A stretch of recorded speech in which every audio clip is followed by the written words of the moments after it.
Welcome, everyone. This is Peggy Hall from thehealthyamerican.org. I come to you on Tuesdays and Thursdays, and sometimes more frequently with my live stream interviews. A live stream to talk about life, to talk about how we are standing strong, fighting back against tyranny, learning about the laws that protect our freedoms and how to fight for those. So I have a healthy American with me today, a healthy American and a patriot. And this is Nicholas St. John. And Nicholas, take it away and tell us where you are. Tell us all about your Washoe Patriots and the work that you've been doing. And then later, I want to dig into some of the videos that you've done for your live streams in terms of educating others about your rights, their rights, and how to defend them. So welcome. Well, thank you, Peggy. I've been a fan of yours for months and months and months. I've been following you probably since May, I suppose, of last year. We promote you. You're on our website. As you've been out on our website, we promote you, and we have a lot of the same teachings. And of course, what I found was that, I don't know, December or so, I had started reaching out to businesses to try to help educate them that they didn't need to close, that they could stand up against this tyranny. And found it was very lonely when you're out there on your own. And so I found that there were some others that were doing the same thing. So tried to join forces, and in early January, we had our first meeting. And our first meeting was about 30 people at a little place called Code Coffee. It was a Patriot venue. And so you can go in there. There's no distancing, there's no masks, anything like that. So we wanted to support them.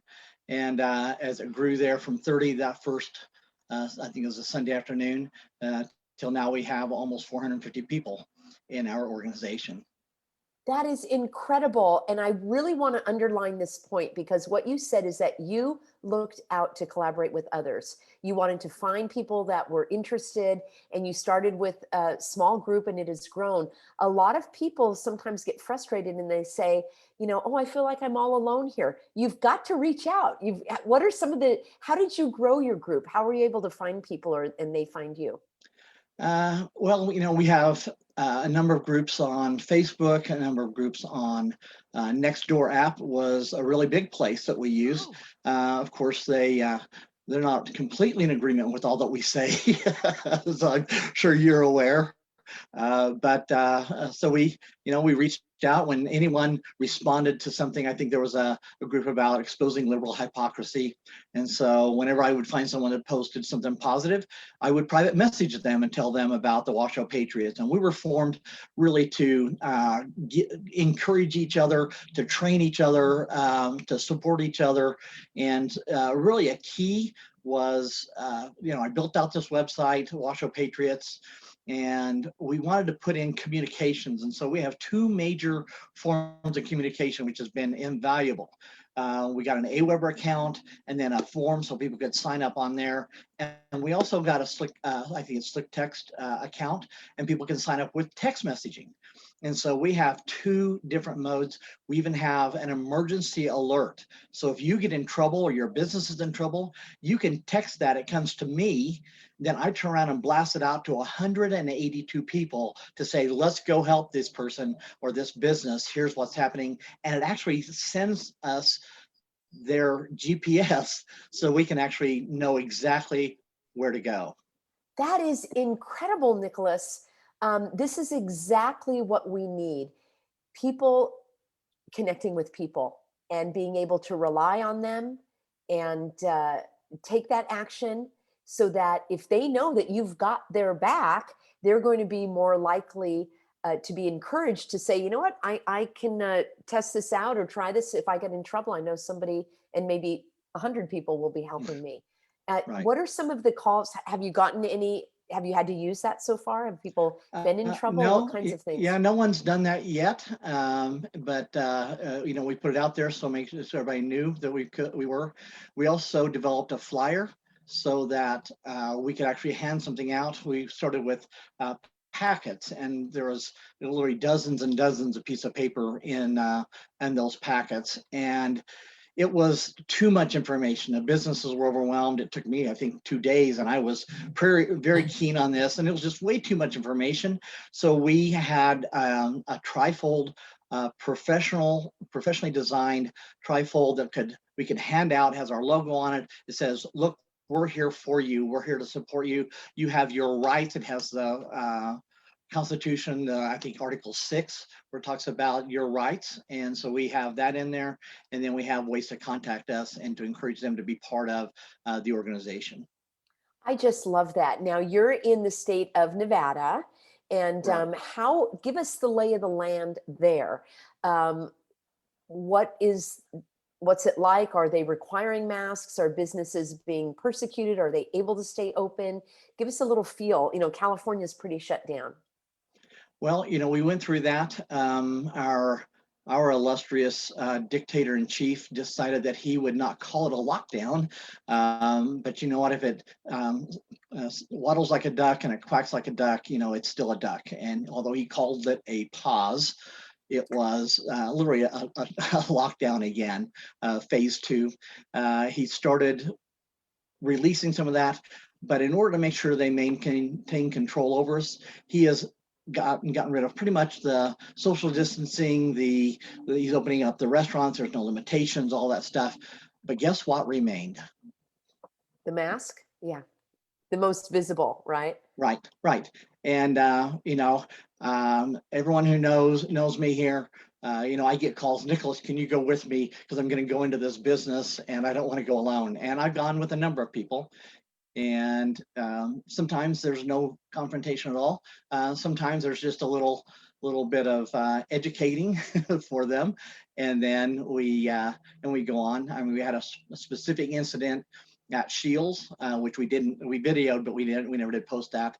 I have glasses that are video glasses, and so you've seen some of my videos that I've done that with. Yes. And I'm telling you, you have that, it captures everything. It is just a marvelous.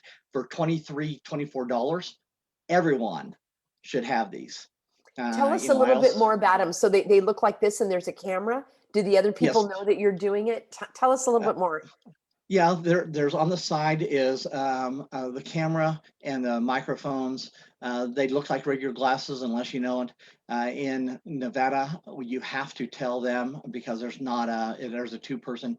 Now you don't have to tell them, and you can record it. It just can't be used in a court of law. Okay. So, but when an officer says, what happened, I go, "Well, here's a recording." It's they can go, "All right, it's not going to be admissible in a court of law." However, I can see your point. Yeah. So yeah, so that's we wanted to organize the group. We wanted to train people, and that's what we've been doing. It's been growing steadily since early January. Sometimes I get overwhelmed, as I'm sure you have. There's so much stuff comes at us from so many different directions. We organize, and my God-given gift is to really organize and get things in a way so that they're succinct, so they make a difference. I put out an email probably about a month and a half, 2 months ago. I said, "Guys, it's time to stop talking about the problem. We know what the problem is. What we need to do is find solutions." And so That's I'm going to right. share those with you guys today. We have 2 solutions we're working on that are, I think, going to be a major game changer. Can So you share those, what those are, Nicholas? Or sure. I don't know if you're familiar with Dan Schultz out of, I think it's Maricopa County in Arizona. And he recognized that the Republican Party was deficient in having their precincts full. And so you can go out as a voter and go out and vote, but you only get to vote on the people who the central committee, based on the precinct input, put in front of you. So the most powerful place is the central committee for each county. And those are based on the precincts. And so the precincts typically across the country are about 50% filled. And of that, half of those that are sitting on there are moderates or rhinos, and then some conservative constitutionalists. And so there's half of them that is vacant. So what we're going to be doing is, I just got a list in from the GOP, giving me a list of all of the precincts and how many people are vacant. And then we're going to go out to our organization and go, all right, everybody, let's go fill these spots. It's very easy. I mean, you don't even have to be elected. You just basically say, I volunteer, take me, and you're on. But then you become influential. And it's about, I think, a 1 or 2 hour commitment a month. And then the Central Committee only meets, I think, 4 times a year. I was just nominated for the Central Committee because there was an opening. And so I'm going to be, Congratulations. Oops, congratulations. That's awesome. so So that's a, we're going to be putting that in place. We're training people.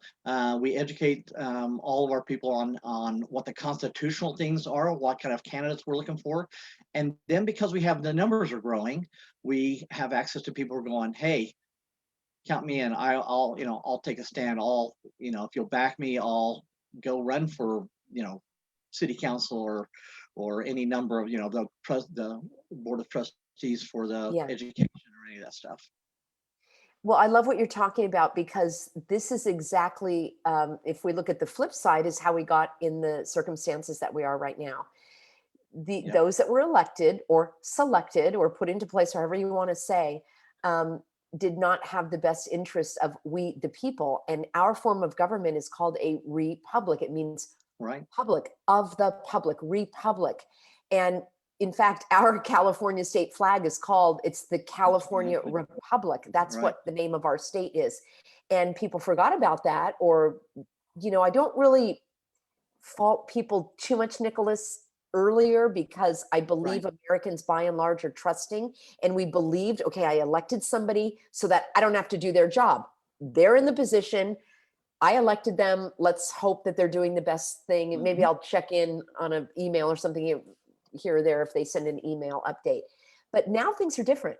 We know that we can't be hands off. We know that we need to have our eyes open. And not only that, but what you said, we have got to be involved. So friends that are Right. listening, this is not something that is unique to Nevada. This is something that is nationwide. There are precincts. Is that what you're calling them? I'm sorry, central committee. Yes.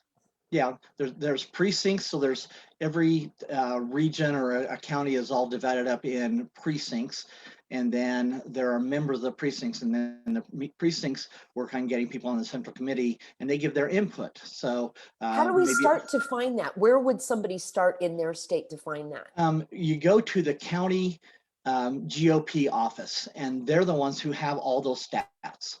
And they'll be able to furnish you with those. Furnish you with the information on that. I just got in the spreadsheet from the Washoe, where we live in Washoe County. The Washoe GOP just sent that to me so I can start finding the precincts. We then have to go look up the precincts where they are and find out who lives in those precincts. And then just basically go, guys, it's time to step up and take our statement is reclaiming our freedoms. We started with taking back our freedoms. And while that's exactly true, it was a little more militant than I wanted to project, but it's reclaiming our freedoms. And, we say we're nonviolence, although we've had some threats from Antifa about our meetings. And so we have security at most of our meetings to make sure that we don't have any trouble. The police have been good. We've met with the police a number of times. I've met with the sheriff's office. You guys got to be proactive. You got to go to your sheriff. You have to go to your sheriff's office. You have to go to your the police. As I haven't posted a lot of those videos, but I've had the police call me numerous times. The sheriff's been calling on me a number of times. I've had them threaten me a number of times, but because of my relationship with them, I always tell them, go ahead, please call the sheriff. Tell him it's Nicholas St. John, that he's here with the Washoe Patriots, and you're calling because I won't wear a mask because you would like to discriminate against me. And we had one guy put the phone up to his ear like he was talking, and we never heard him say a word. Like, dude, just quit. Look, if you're going to call the police, I'm going to call the sheriff. We'll just iron this out now. But most of the times, it's a bluff. Yeah, I saw Nicholas, I've seen some of your videos, and I think that was one of them where you said, oh, good, because I'm going to call them too. And the interaction was actually very cordial. And, I think it's very well. I would like to hear from you because I saw some of your videos. I think one you were going into a library or a church, and one of the questions people have for me is, Peggy, what should I do if they tell me to leave? And so I want to hear your view, and then I'll pipe in as well. So in cases Okay. where you go somewhere and they're like, you can't be here, and you're like, yes, I can. And no, you can't. Yes, I can. Tell us what you've done and, some of these situations. Well, every situation is different. We've had some people in our organization wish I was less confrontational.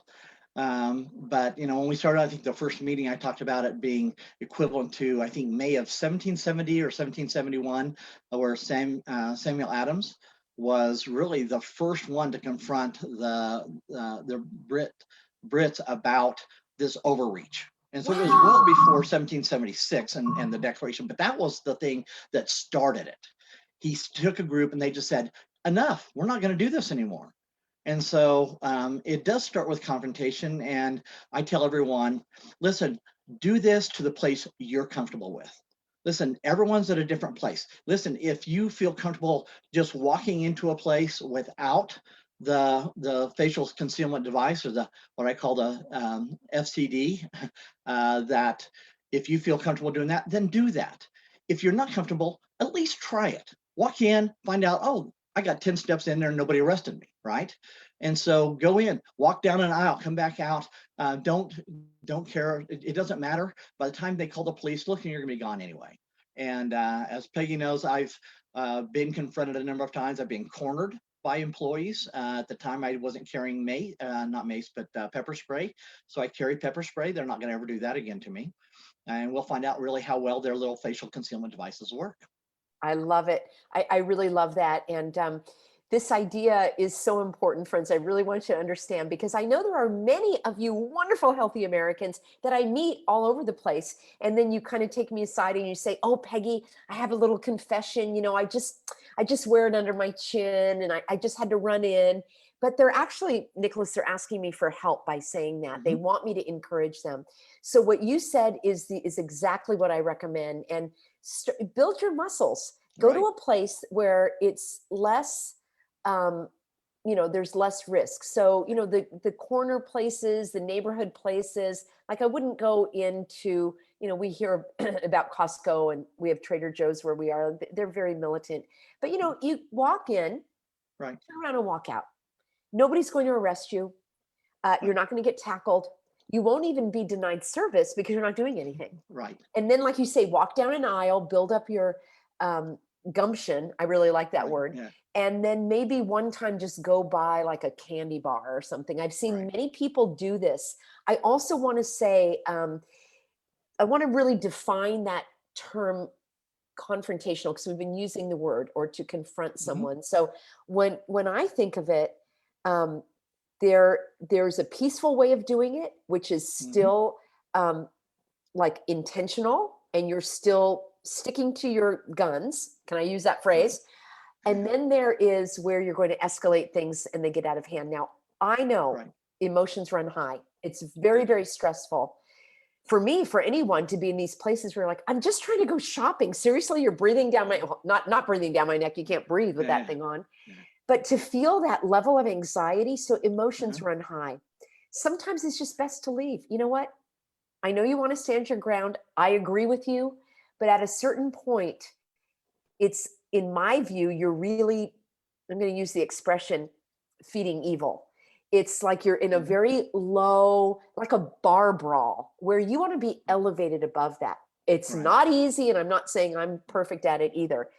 Well, But there, you've seen my videos it's where, very uh, good. you And know, so I want you to just talk about that, calm. Nicholas. Yeah. Okay. Go ahead. Um, you know, One of the things that we get a thing off of, which I'm getting ready to file, two affidavits, notice of discrimination.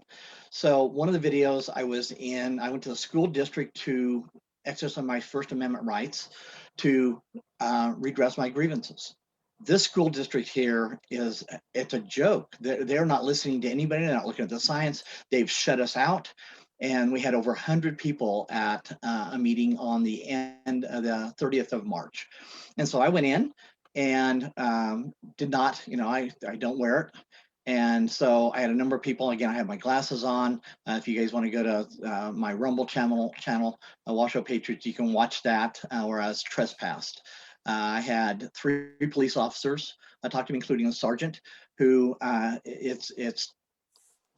I wish I'd have put the ding in there, because this lady touched her mask, putting it up over her nose 20 times in 14 minutes. Yeah, I saw Like, that. It was astonishing. okay, and so the education, with that. So, because I know the law, I know what's in, and even though, they were going, well, we're just trying to uphold the law, which everyone jumped on. No, it's not a law. So we got that corrected. But then she reverted to, we're just upholding the directives. And so even though I tried to explain to them, the directive was 024, section 7, paragraph 3, that if you have a medical exemption, you don't have to wear a mask. And she goes, well, you have no documentation. I said, well, part 2 of that paragraph is that you're not required to produce documentation. And she goes, I'm not going to get into semantics with you. Like, okay, there's semantics, and there's, oh, that's right, the directive, right? So I stood my ground until I got to a place where, I could have stayed maybe a little longer. What I didn't want to do was at that point get a citation, which was going to either cost me money or was going to get me arrested. So I chose to be escorted out at that point. And that's what we teach everyone. Listen, we tell you, do not yell, do not scream, do not raise your voice, be respectful to everyone. Which, if you watch that video, I think the biggest thing and we've had, probably 150, 200 people watch that video. And the number one comment I get from everyone is, you were just so composed. And so I wanted to demonstrate that. That's what we teach. That's what I live. That's what I do. And that's what we expect everyone to do. And when I met with the sheriff, we had a sheriff deputy I met with, who is one of the top 5 guys in the Washoe County Sheriff's Department.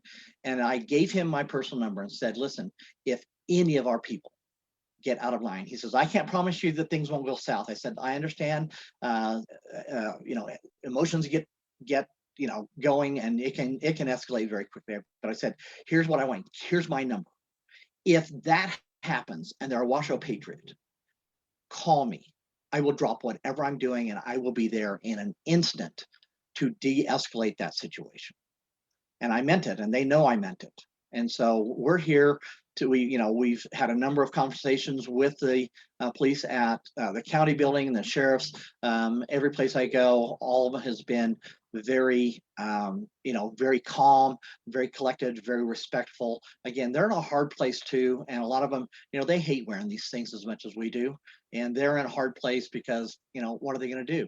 And, our sheriff came out and posted a public announcement that he was not going to respond to businesses who called on them if someone was not wearing a mask. Now they have to call if someone is called on trespassing, which we challenged them, and that's why my affidavit of notice of discrimination is because we got them to state that the reason they were trespassing me was because I was not wearing a mask, and I wasn't wearing a mask because of my religious and my federal, we call them federal exemptions. We tell people, listen, if you walk in someplace and someone challenges you, just go, I have a federal exemption. And that typically, it's amazing how much that stops people. This is the second time I heard this today, Nicholas. I think it's really, really important. The language is important, friends. Mm-hmm. And it's strange because, we probably are of like minds. It's like, I don't really need an exemption for being human, but right.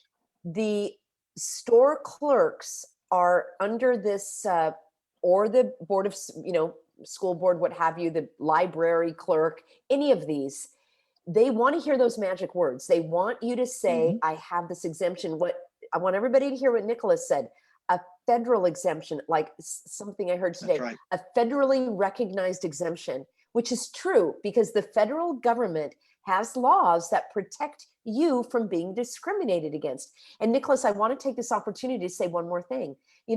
Like you say, we've been doing this about a year. The comment that I get sometimes from people is, Peggy, why are you telling somebody to pretend that they have a disability? Like, I have never told anybody to pretend that they have a disability. No. The fact is, if you take at least this is paper. If you take a regular I call them the suffocation device or the scam, that's made out of plastic. It's made out of plastic. It's called a non-woven material, which is plastic. Even if you take something, a piece of cloth or whatever, which I've never done and I'm never going to, this is going to create a medical disability. This is going to impair your breathing. And one of the definitions in the federal law is any condition that impairs your respiratory system or your breathing. So the fact of putting on the mask would create a medical condition. Now, here's something really interesting that dawned on me, Nicholas.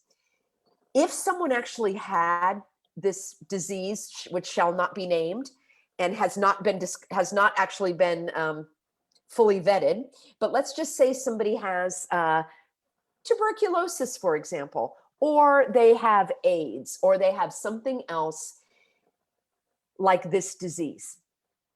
If you have a disease, now you're in another protected class of the federal government, and you have the right to go to a grocery store, even if you have leprosy. All right. Not only that, but according to federal law, you're going to love this one. You may already know it because you and me are like minds. I just love learning these laws. It's interesting to me personally. It's powerful. It's empowering. It is. It's black and white. They can talk about the science and the medicine, and they can change all that. You know what? The law is the law. So I love learning it. You probably know this, Nicholas. There is a law, a federal law, that says if you are in a store and you're disabled or have a medical condition or any of these other protected classes, and if you want your own checkout line, they have to open your own checkout line. I want everybody to hear this. Not only can they not turn you away at CVS, they have to open up your own checkout line if you require that. So we need to put that on a little card for people too.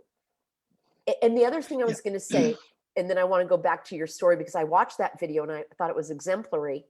You educated the person, you kept your cool, and you even dealt with law enforcement, if I'm thinking of the same video you're mentioning. But I always recommend, if possible, friends, that you call in advance. So my husband had to have a minor medical procedure, and we had a doctor, like a orthopedic doctor, and about a year ago when everything was closed, they're like, no, we're not taking any patients. We're like, but now calling around and saying, I don't wear a mask, I don't do a COVID test, or probably not supposed to say that either. How can you accommodate me?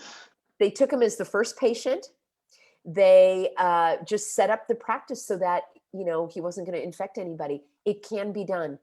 I don't recommend showing up at the dentist saying, let me in. You need to plan in advance. People are operating out of fear. Now, sometimes you can't plan in advance. You're traveling, you're in a different city. So you do your best. So let's turn it back to you. We're dissecting this situation at the school board. You kept your cool. You told law enforcement if any of your patriots are out of line, let you know, because you are educating people in this method and approach. So take it away. What else would you like to share on that? Well, I was at, I've been cornered in stores. I've had to do money drops. And in one situation, after offering to pay them a couple of times, I ended up, because I was at a health food store, and they just said, we're not gonna take your money. I'm going, well, at this point then, according to the federal law, you're apparently just giving me this merchandise. And so I walked out. And so I don't recommend that. I did not sleep well that night because I felt like I stole something, but I offered to pay them, not just once, but twice, and I videoed the whole thing. So that if anybody said, and I'd still willing to go and compensate them for their merchandise, but it was their choice. And so there's consequences to our choices, and these guys need to learn that there are. I've been in, I've done what you said. I called around. There's an Ace Hardware store here. I'm a bit of an inventor, and so I need stuff all the time, crazy stuff. And so I go in and was going in there on a regular basis for a while without the FCD, and they it bothered them. I decided to call and let them know. And I said, look, because you're a local group, I don't want you having trouble. And he explained to me that he had the city called on him twice because some passersby, busybodies, had nothing better to do than to look into a store window and find somebody standing there without one of these devices on. Even though you're healthy, even if you've had COVID, even if you have, supposedly, look, one, we're not going to go into the idea that it's an inoculation. It's not. It doesn't create antibodies, and you can still get it. The only thing they claim is that it would possibly keep you from becoming very ill or dying. Which, by the way, I posted a thing on because it is personal. My father's widow was scared to death of this thing. And so she wouldn't go out. She was just terrified. 73 years old, had a lot of comorbidities. As soon as she had a chance to get the jab, did. The second shot, within 24 hours, chills, started having trouble breathing. By the time they got her to the hospital, her heart had stopped. They resuscitated her. She regained consciousness for just a few minutes, but was vacant. And they put her on a ventilator. And 2 days later, they informed the family that they should unplug her and let her die. So anybody who says this is safe, I've got news for you. It's personal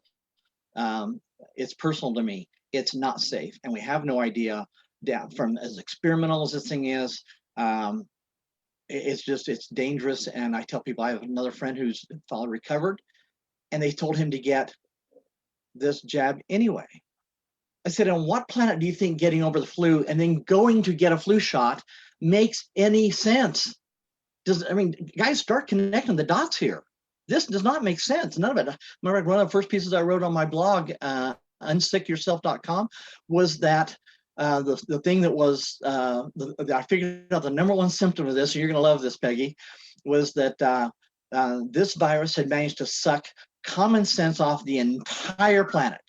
That's basically it. Yeah, absolutely. So mention your blog again. Where can everybody find you, Nicholas? Okay. We have watchfulpatriots.com. On there, we have places for doctors. We have protocols and doctors. I've written about the 5 protocols of treatment, and I wrote protocols of prevention, and that's at unsickyourself.com. I've been writing on this stuff. God had me start looking at this stuff clear back in 2008. So I was well prepared for this. And so when it came out, my first blog post was right on cue. And I listed the ones step by step. Every 2 years, here comes another one. They tried to get this into some kind of pandemic, and they just wouldn't take. This one was mysterious enough, and the media jumped on it hard enough that it finally took. But they've been trying to pull this for probably 10, 15 years. So you've been in on this for a while. That was my other question, is how this caught your interest. I love that. Unsickyourself.com. That sounds great. And the pattern of trying to get this going, why do you think this time it stuck? Well, I think it was a mystery because it came out of China. And I think a lot of it was the fact that the media jumped on this so early. I mean, we'd heard about, we'd heard the Zika thing. I hosted my own radio show called The Health Cure Show, and I interviewed a bunch of people on it. And one of the things that we brought up was that it was during a time when Zika they were trying to make that the thing, right? And Zika wasn't.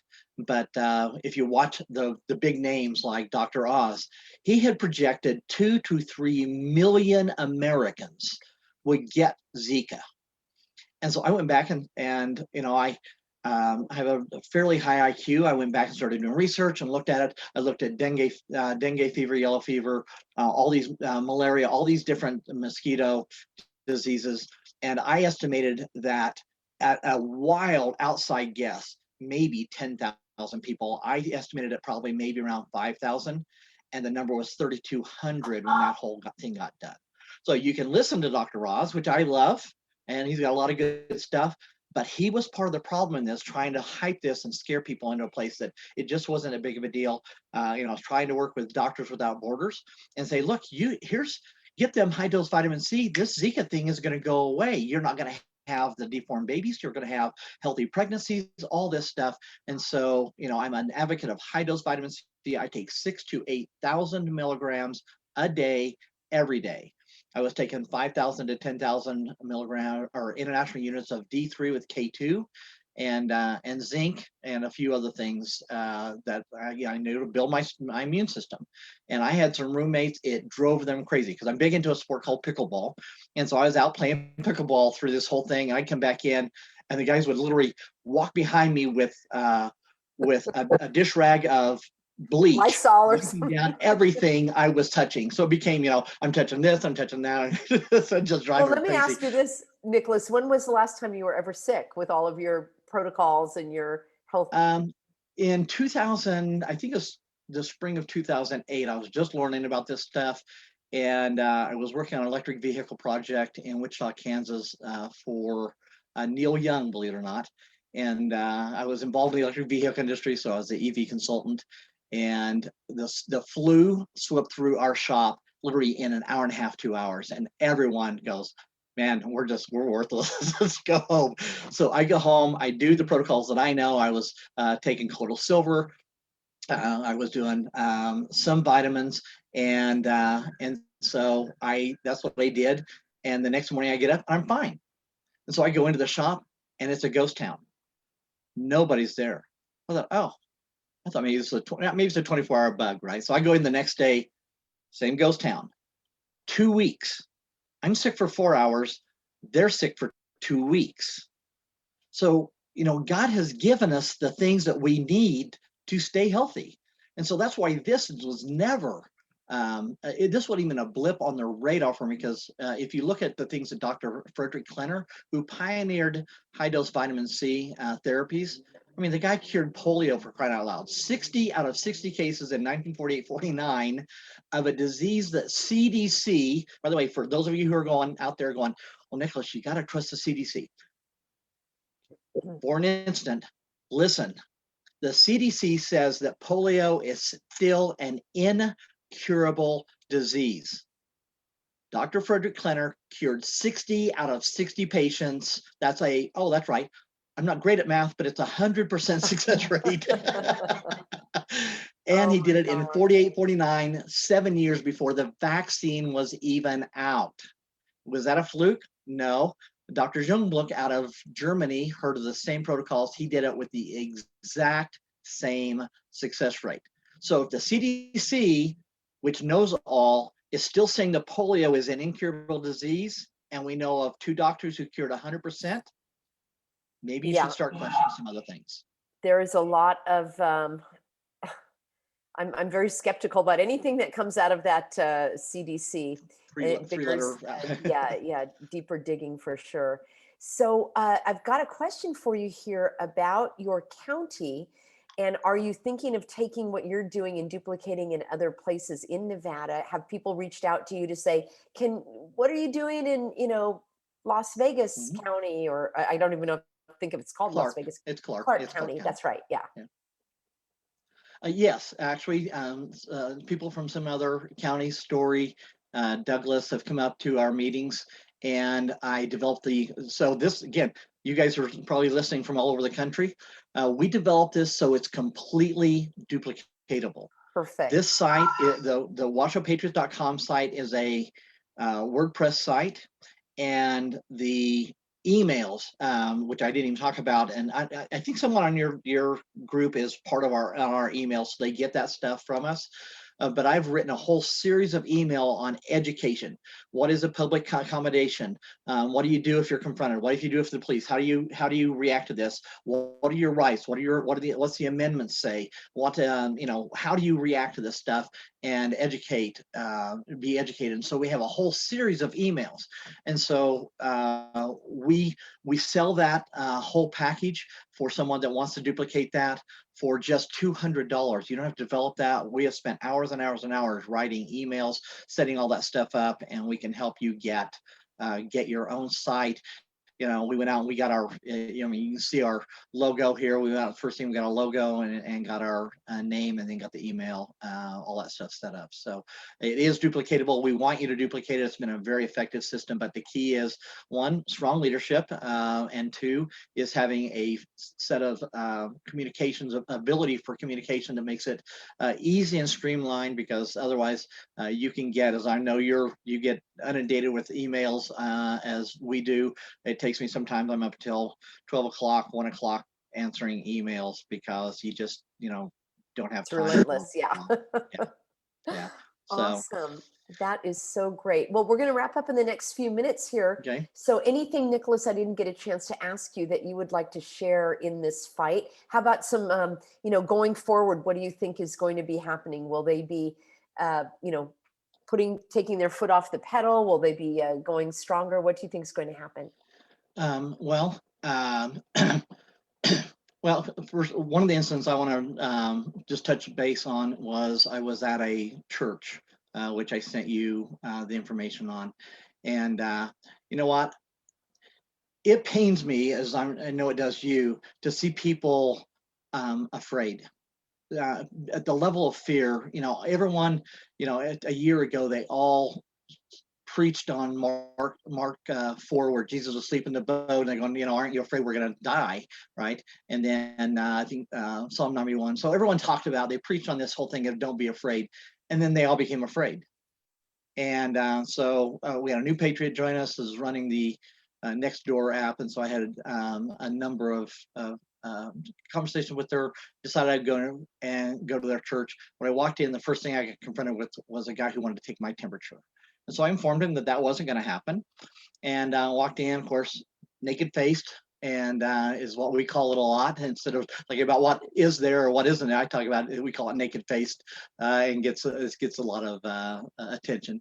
But went around, hugged a bunch of people, shook hands, but they had plexiglass up in front of all the singers, in front of the podium. They had one chair set by itself, a couple chairs over here, 3 chairs over there. It was. I mean, I was almost in tears looking around at this, and I did not go in expecting to have say anything. And all of a sudden, I just felt this overwhelming thing to stand up and say, guys, the Lord, it's a word from the Lord.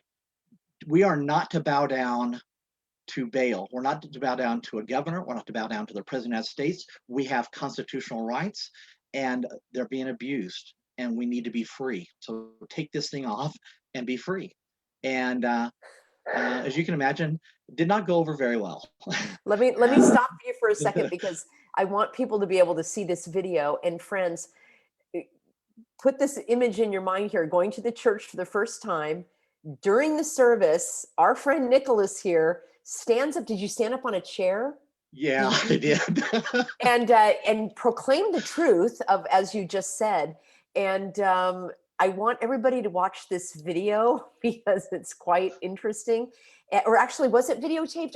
Or did I just? It was videoed. I wasn't in the video, but you could hear Yes, they that posted it on was there. it. So tell Yeah. us, take us from there. You're standing up, proclaiming the truth, because you were just moved by the Holy Spirit, which said, Right. you got to tell these people they're going down the wrong path. Right.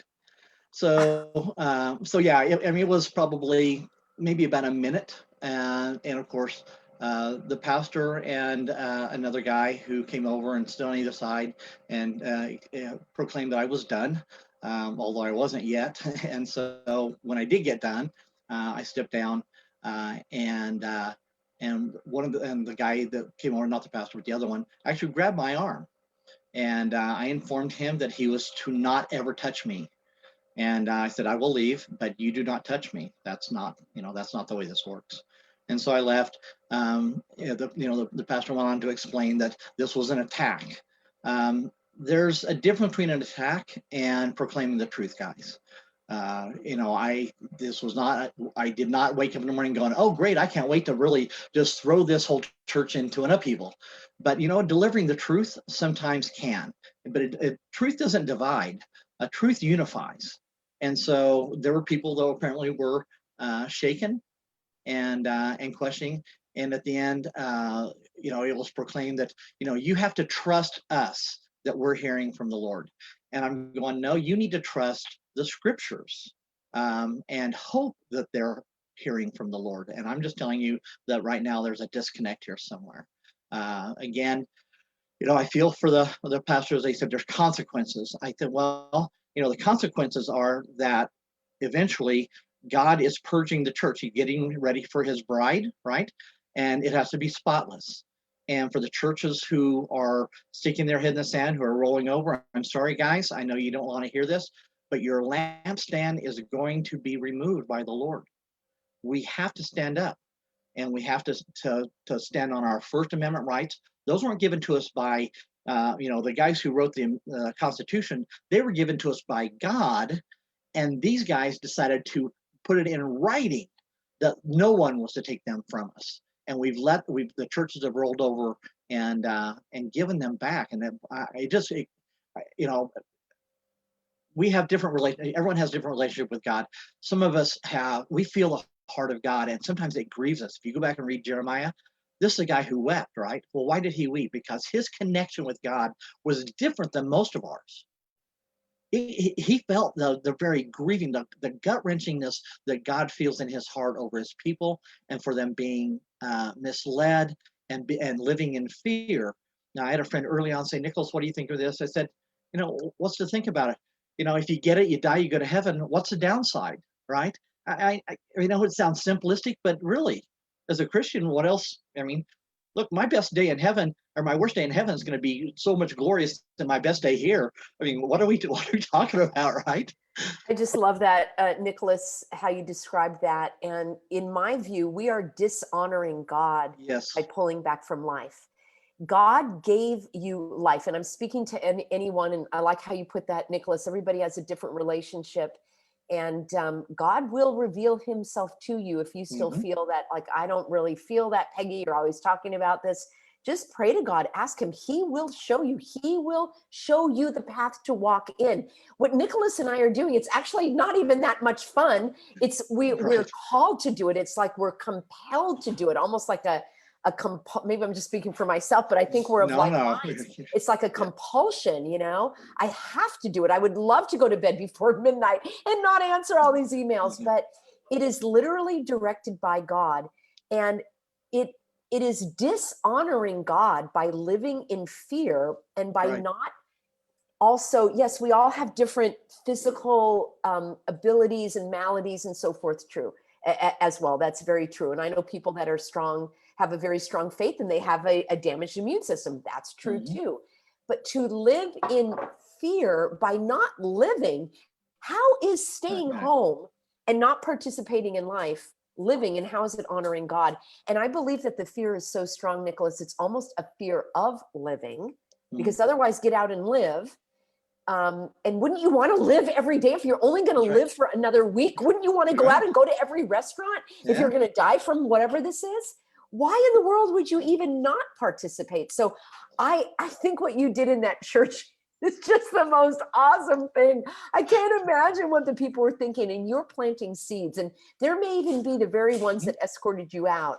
And I don't know if you ever read the book Tortured for Christ, but I highly recommend it. I recommend it. I knew who that was, because he's from Southern California, and before he died, he lived in Southern California. Yes, and there's a movie also, and he prayed for those that were, you weren't being tortured, maybe in the soul you weren't being physically tortured, but he prayed for those that were torturing him. These individuals that told you got to go, they may be the very ones that you moved the most down the road to say, I think what happened in that church, like, he was right.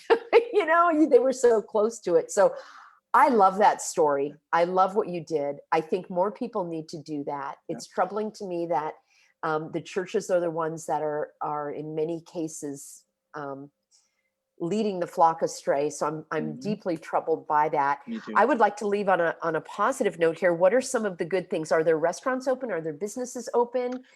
We are. What are you seeing happening in your county?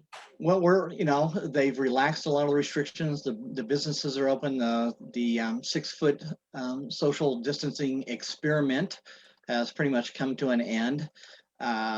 And I think we're seeing more and more people driving around in their cars without their masks on. It still pains me to see someone sitting in a car by themselves with this stupid thing on. Like what the air conditioning is gonna, I just don't know. It's beyond me. It's so far beyond me. I'm yelling at times like, take that off. So, but no, it's opening up.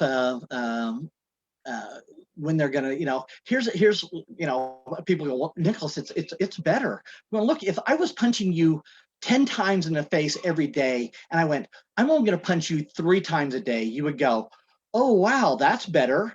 No, we shouldn't be punching you at all, right? So getting back to this not being punched at all is where we're headed, or at least we're trying to. We have people at the county commissioner meeting every week making these statements.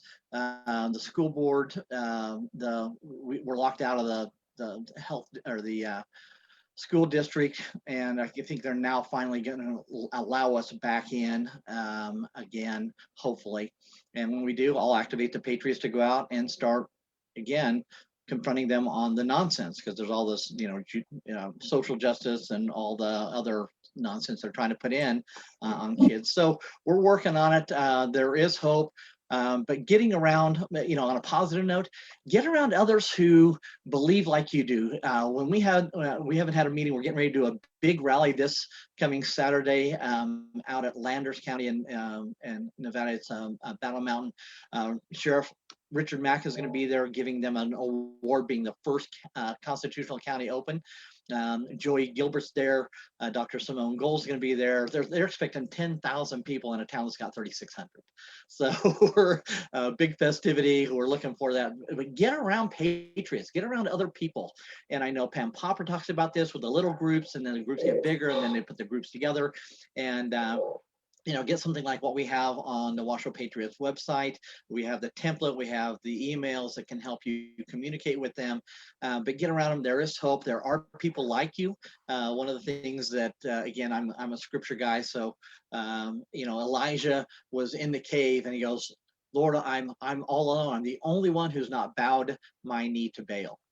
And the Lord said what to him? He said, no, I have 8,000 like you. Listen, there's 8,000 like you. For whoever it is that's listening to this, there's 8,000 like you that's out there. Go find those people and encourage each other, support each other. And that's the way we're going to get through this, is that as we get together, as we start getting educated, we take our stand, we educate others on how to stand up against this stuff. And we teach everyone, just listen, if you're going to go into a situation, just go as far as you're comfortable, or maybe a half a step further than you are, and then dial it back. If someone says, we're going to escort you out if you don't put a mask on, and you don't want to be escorted out, then put the thing on. If you want to, push it a little bit further, or I've had them call the police. I tell them, call the police, because we know where we stand. But it's educating everyone, and I appreciate all that you do, Peggy, and of course Pam, and so many of the others that are pioneering this, and so we can come alongside each other and encourage each other, and hopefully, like I said, the story about the school board getting trespassed there, and the church, as more of a stand up again. We're not there to cause havoc. God's not a God of chaos, but sometimes there's chaos in the midst of bringing us back to the truth. Well, that's just so awesome, Nicholas. I know we've been emailing each other over these many months, and you probably felt like I did a year ago. You're like, am I the only one seeing this? And we didn't Right. have the networks in place back then. And it was trying to talk to friends, and you're like, oh my gosh, I can't believe you don't see it the way I do. Right. It was very stunning, and there was a lot of loss and grief. And now that we're a year into it, I'm actually really excited. I'm excited because we have the networks. I was just interviewing previous to this a gal, Christine, who owns Taste of Sicily in Pennsylvania. She made headlines because not only did she keep her restaurant open, but she went to court and she was victorious. And the judge actually said, you're right, there's no law for a mask. You don't have to wear a mask. And if they tried to do that again, we have the networks in place. Okay, they were able to push this through for a year because we were still organizing. Right. Well, and no, it's never going to happen again to the extent that it did, because we've got the Washoe Patriots, we have the Healthy American, we've got Pam Popper's groups. We're already in place now. We've Right. been in training for whatever they want to unleash next time. And you've been studying it over the years. So I guess next year they'll have something in place for it. You said every 2 years they try something. We'll Pretty much. see. But we're ready now. That's the difference. Right. We are Much ready. more organized. Yeah, much Much more more organized. organized. We're educated. We're connected. We're taking action. I'm so grateful. Tell us one more time your websites. You said you have do you have a Rumble also, or where do people see Yeah, your yeah, videos? yeah. I've Rumble. If you find Washoe Patriots, and you can see how Washoe's spelled here on the Yeah. screen behind me. There we go.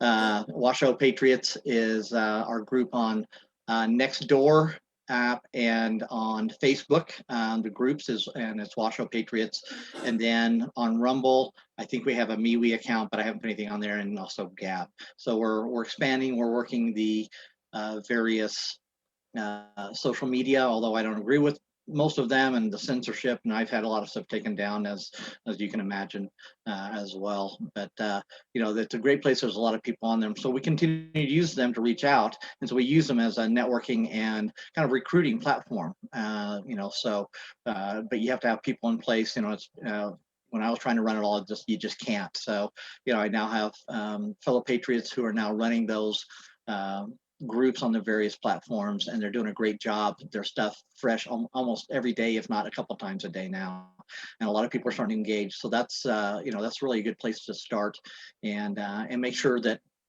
that you monitor it. There can be some people who can get in and try to disrupt, and you just recognize that who they are, and you handle it graciously and move on. But you try to be encouraging, try to get out enough education to everybody so they can this whole thing is about education. Knowledge is power, and in the scriptures is my people perish for lack of knowledge, right?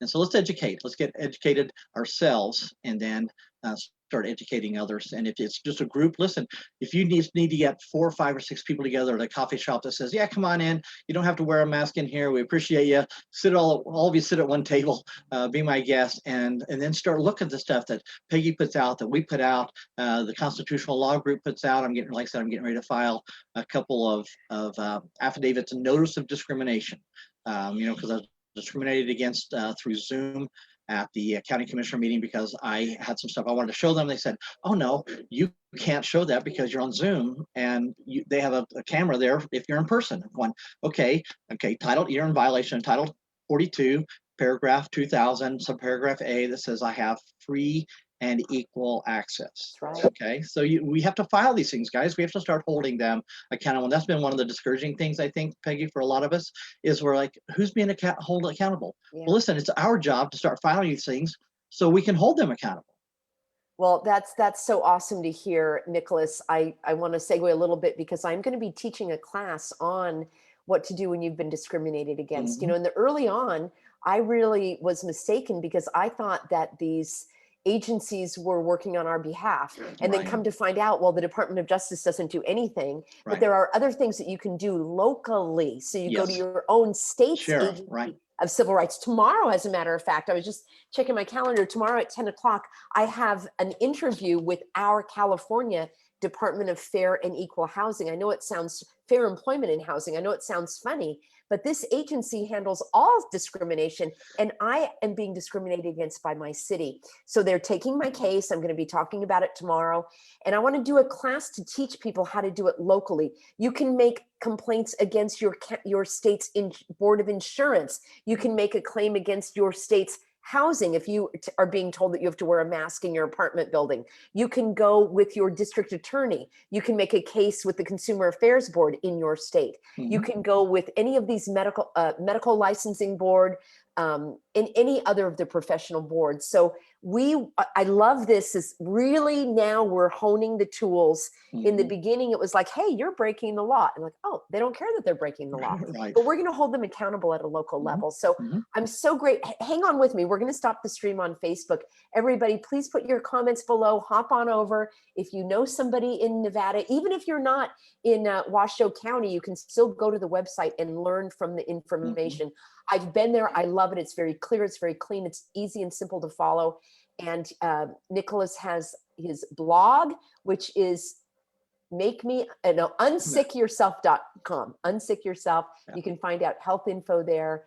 We will be back with another interview very shortly on our live stream here. Thank you, everybody. Also go to thehealthyamerican.org, and you can also get all my info under documents. That's the best page. All right. Thanks, Nicholas. Stay on with me. See you Okay. soon, everybody.